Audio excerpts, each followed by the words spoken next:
All right, well, the frame is now done and I'm ready to move on to the AB motors. All right, for this step, I'm gonna need the parts for the A motors. I'm gonna start with those first. I'm also gonna need these little heat inserts. And then of course, I'm gonna need something to insert them with, which is my soldering iron with a special tip that will allow me to heat them up and put them in. And I'm using a Hakko soldering iron, which I really like, and I'll put the link in the description. All right, so I'm gonna go ahead and prep the part. These outer two, this is the A part, the outer two holes, these need to go all the way down and bottom out. And then there's a middle one as well, and that one sits kind of on the surface, and you don't want to push that one too far down. So I'm going to go ahead and get that ready. On my inserts, yours may be different, but mine have a little bit of a lip underneath them, which makes it nice. So you can kind of set them in that hole, and they should fit. And then after you do that, you're just going to hold your soldering iron on, and then you'll get it nice and hot and then push it down. I found that these heat inserts are pretty handy. I know on the Hypercube Evolution printer that I built a while ago, they worked really well on that. So I think it's a good way to go. You get a very secure connection. All right, so here I go. The iron is heated up. I've got it at 300. I go ahead and hold it here for a second and then gently insert. And then I felt a little bit of a pressure when I was pushing it down, so I believe that I got it right. Same thing on this side. As soon as you feel that pressure, it can be a little misleading because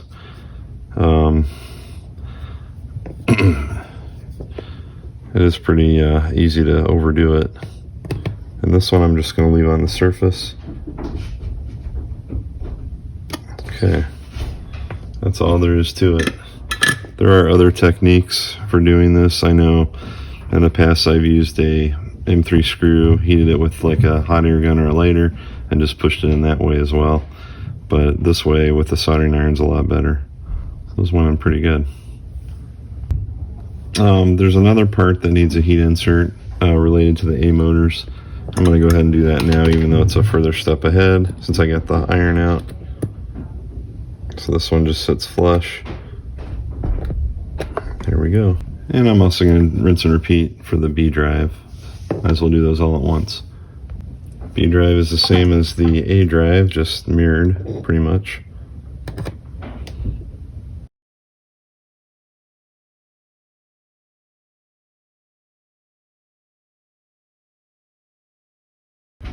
Right now we're just going to insert these pieces that are both embossed with A. We're going to just slide that piece in there.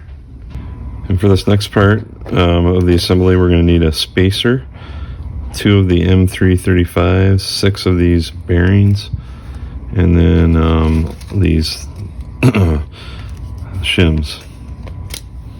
So make sure you don't get your pieces mixed up. Another tip when putting this together, make sure you hold it sideways, otherwise it's easy for the screws to fall out. Okay, so I've got spacer, shim, bearing, shim on this one. And then on this outside one we have shim, bearing, shim, bearing, shim. Now you're going to take these screws and gently insert them into the piece that you built in the first step. And then I'm just going to poke the screw in, make sure it goes all the way through. Okay, or about as far as it can go. Okay, and they should be coming through about like that. And if you can't, if they're not pushing all the way through, just give them a little bit of a twist, because sometimes that plastic's a little hard to get through. Now you're going to put some M330s in these holes.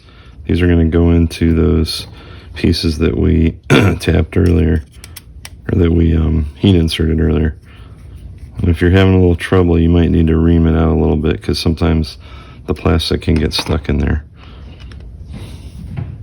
Okay, I got one in. It's a little bit of a tight squeeze. I didn't really have to ream anything, but it was there was a little bit of plastic probably in the threads, but no big deal. Oops. So just put that in nice and tight. Now I'm at the point where I'm going to do the stepper motors, and I'm going to be using these GT220 pulleys, One of the things that you have to make sure you do is put some blue Loctite or some kind of thread locker. In my case, I'm using this Permatex. So otherwise, these things can loosen up and be a real pain. Put a little dab of thread locker on here. It's probably a little too much. These are kind of delicate. I don't think you can really put too much on there. The crustier the better, especially for this piece. You don't want it moving once it's in there. And you're going to mount it this way where the teeth are on the bottom, and then you're supposed to have about 8.5 millimeters of clearance between the bottom of the motor and the pulley.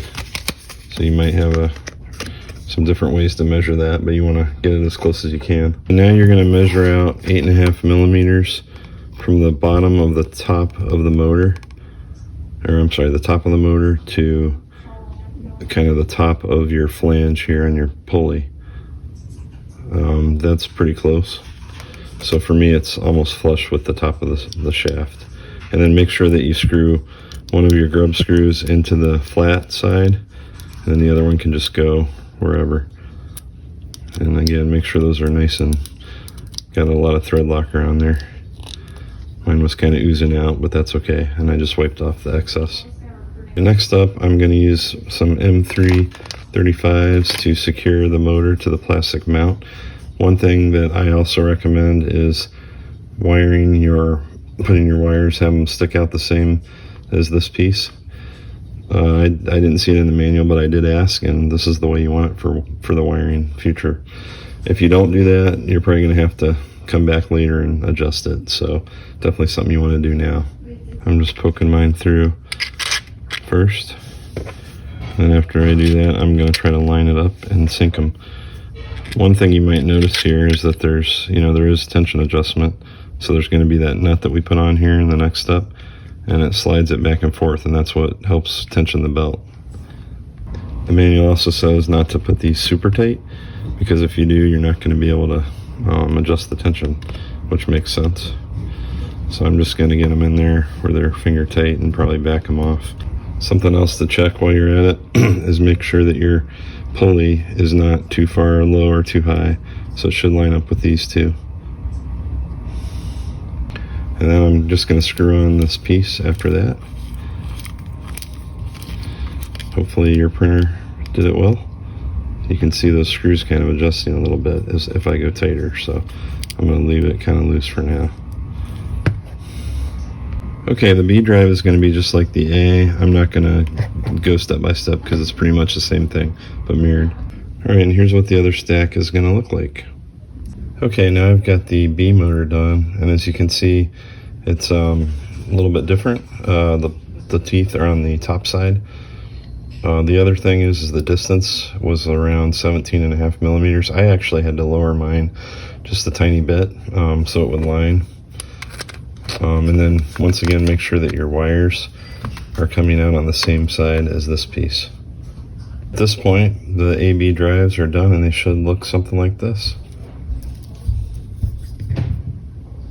Now I'm going to be assembling these onto the frame, and you're basically going to have to get your hex nuts lined up so the screws can go in. I've already done that. You're also going to use this corner M3 tap, and then basically just use 4 M35 screws and these screws that are already in here to sink it. So I got these AB drives on. One thing I would suggest is double check your 37 millimeter distance. Otherwise, you might have a hard time getting them screwed in. And then you also have to line up the T-nuts carefully.